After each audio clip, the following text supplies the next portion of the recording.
Crafty Quilting Designs. I hope you're well and having a beautiful day. It's a lovely day here. It's going to be a hot one today. I'm about to go and do some shopping, but I thought I'll quickly record this video and then send it to you immediately rather than delay. It's been sitting on the computer for a good 4 or 5 days now. I think it's time to get it out. Today's video is brought to you by Nail Reserve. Look at my nails, guys. I couldn't help but show them to you, and I've got a coupon offer to share with you as well. I think it is a fantastic product. So let's dive straight into the video. We'll be making a disappearing 4patch today, and I've turned it into a table runner. What I want you to bear in mind is that every time you make a table runner, it is a potential roll for quilt. So I want you to see the bigger picture so that you can take it to my stage and beyond. All right, guys, so let's get started. So I'm using my ruler here to make my subcuts. We need to make 4 subcuts. I would say you definitely need a rotating mat so that you can turn at each junction to make the subcuts. So I'm going to continue with this and then I'll show you the outcome. Subcuts done. So I just wanted to show you where the cuts are. As you can see, I've separated them here. And what I want you to also take note is that we started with a 4 patch and now we have a 9 patch. So 1, 2, 3, 4, 5, 6, 7, 8, 9. All right.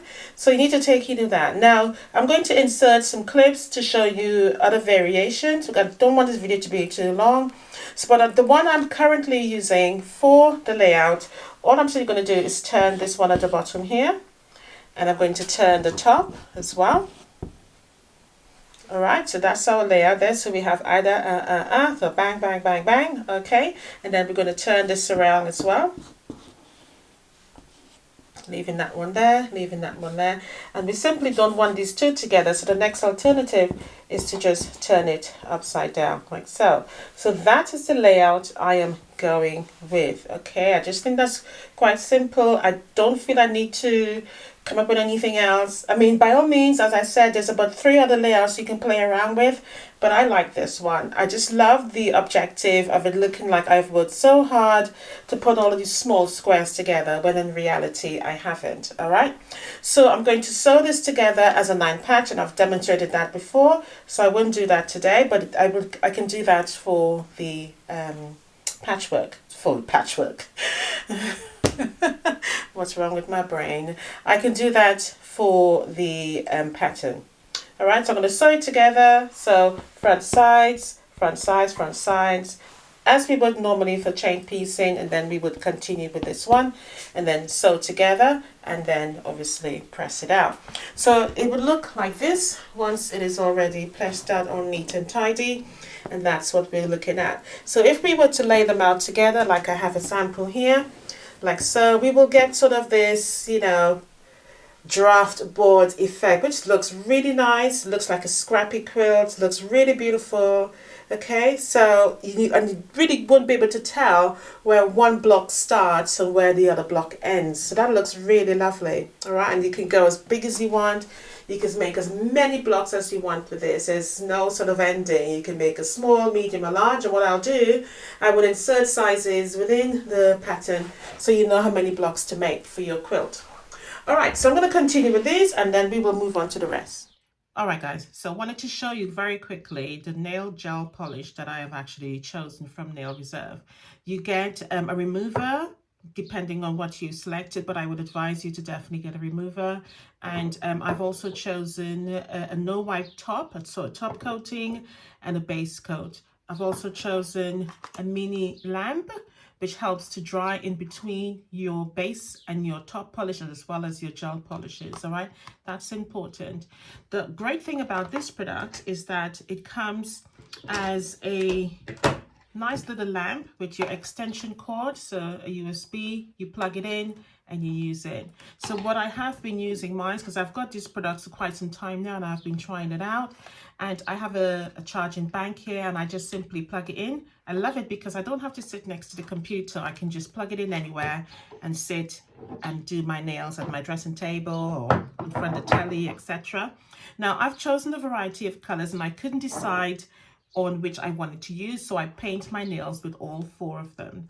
Okay, really lovely. The lamp works really nice. All you need to do is press it in the middle and it comes on, as you can tell, and it comes on off automatically after 45 seconds. So I would say 45 seconds to start after you put your base on. So you're curing them so that it stays on there lovely.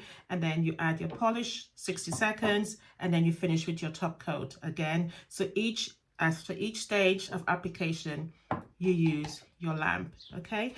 I love it, love it, love it. I love how my nails are really shiny. You may not be able to pick it up because the view is a little bit dark, but it's really lovely and shiny. And it just makes me feel like I have done a great job at home for less than nail salon prices. All right, guys, so let's go check out Nail Reserve. And don't forget, there's a description in the description box. There's a 50% discount for you using the code Crafty Quilting Designs, and you definitely will achieve that. Beautiful product. This is my best. I absolutely love that. The polishes are brilliant. They're just really thick. Definitely use a thin coat when you use it. You don't need it to be thick at all. So which means it would last you so much longer. But let's go check out the website so that you learn more about them. Nail Reserve offers a really fantastic product. I have been using this product for the past 3 weeks now. It's cruelty-free, it's vegan as well, and it also really supports your nails for healthy growth. The value of the items are really great. You actually get a beginner kit for 3 nail polishes, as well as a top coat, a base coat, and also an LED lamp to cure your nails. You get a variety of colors to choose from. I will definitely say to go ahead and get this LED lamp because you need it in between your nails application. As I said before, it's really fantastic product. The nails come out really glossy and shiny. You definitely need a top coat. You can also join their VIP program and get 60% off, but I have a 50% code, Crafty Quilting Designs, down below in the description box or on the screen. Be sure to use it this Valentine's and treat yourself, ladies, and have beautiful nails at home. Save yourself some money. You will not be disappointed. As I said, the polishes are really glossy, and that's one of the things I love when I use the top coat. It finishes it so lovely and professional. You get a professional finish using Nail Reserve. All right, guys, so I hope you enjoyed this little introduction of Nail Reserve. So let's get back to the video now. All right, once all of the blocks have been turned into the disappearing 9 patch, we still need to use some of the 4 patches as they are. However, we need to square them down, and I am going to do that now. So I'm going to square down the balance of the blocks, and then we're going to go to the layout. Now, when you're squaring it down, you need to use a squaring up ruler. And what I have been doing is just simply squaring it up to the size that is required by placing the ruler and leaving a ½ inch all the way around so that I can make sure it is centered. All right, so I'm going to do that now, and then I'll come back and lay the blocks out.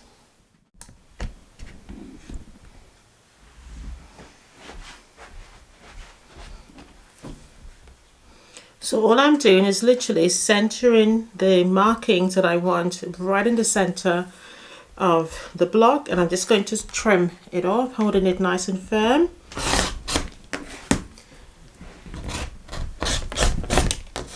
Okay, so once I've cut this side, I'm just going to turn it so that I have the new cut here and here, so on the left and at the bottom.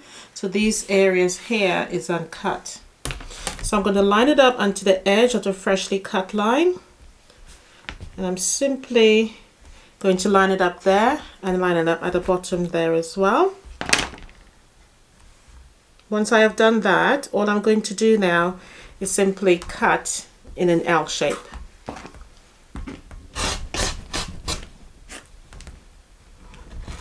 With the disappearing block, there is no need to trim. It comes up to the size that is required for the pattern. So that's it. So all of the blocks now complete. Rows have all been laid out, so the table runner is set out on point, and as you can see, all the rows there together. So this is your first row that you will sew together, front sides, as well as your second, third, and fourth. Do remember, whenever you lay out a quilt on point, it is always sewn together like this. So it's front sides together to sew your whole row, and then once each row is done, you then join them together. These are your setting triangles here and here, okay? Also, the next objective, once you've done that, is to add on your corner triangles at the end here, which is going to be a large one. So a big corner to set it on point properly. Okay, so I'm going to get that done, and then we'll move on to the next stage. So the rows are now stitched together. So that's your first row, second row here, third row. The only areas where I'm not being stitched together are the end triangles here, and all I'm going to do is to fold it over like so, and then so. That's simply it, and then I'm going to join the whole thing together. Alright guys, so the quilt is completed. In the middle, remember the quilt is set on point, I just did meandering. And on the four corners, on the setting triangle, I did feathers. I think this works really nicely. It has come together really beautifully. The quilt really didn't take long to finish. As you can tell, it's a rather short video. Really not much to do. Once you've literally turned the disappearing 4-patch into the blocks that you require, you're good to go basically. There really isn't much to do after that. The 5-minute blocks, which is what this is, really comes together nicely. On the border, I just did swirls, and I'll go in closer so you can spot that. I use the same thread as the border color. Obviously you can tell I use white on the whole quilt itself. On the binding, I use very similar tones within each of the fabrics, so a little bit of that one there and that one there, just to highlight everything, just to bring the whole quilt together. I love doing that. I always look for different colors within the main patchwork to use on the binding and on the border.